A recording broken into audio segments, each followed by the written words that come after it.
LinkedIn. So the results are in, and the number one suburb in terms of likely COVID impact based on the four factors of high rental households, high hospitality workers, high numbers of tertiary students, and traditionally high numbers of recent overseas migrants is South Bank in Victoria. South Bank was in the top 1 to 4% of the whole of Australia, of all suburbs in Australia, for basically all of these four factors, which places it in the top 1% of all suburbs and the top suburb within Australia.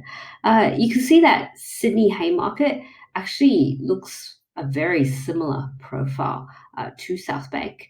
It's almost like the New South Wales equivalent, but Sydney Haymarket actually had, a slightly lower percentage of tertiary students, which is why it got bumped down.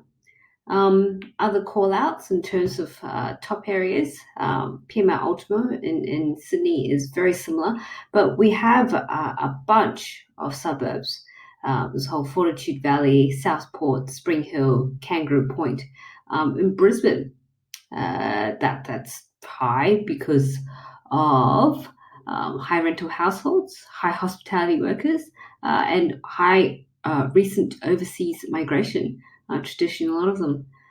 So if we just show you how to navigate through the dashboard, so you can filter by state, and once you filter, wait for a little bit, and it'll filter to the state. Once you get to state, you can also type in, say, Brisbane. And that will bring you to Brisbane. And from here, you can sort of, hover through your areas and then click on an area that is of most interest to you. And that will bring up where it is.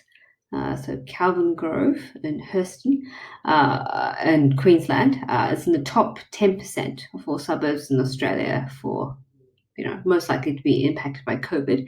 And a lot of it's driven by high numbers of rental households. Tertiary students live there, and a lot of recent overseas migrants live there, but not many hospitality workers. It's actually, in the top 84%, which is essentially the bottom 16% of all suburbs in Australia. I'm going to link to this dashboard in the comments below. You can also filter by things like, drive time, minutes to the local CBD, and also public transport minutes to the local CBD. Let me know with any feedback or any ideas you have about other metrics that you'd like to see, and hope this is helpful to you.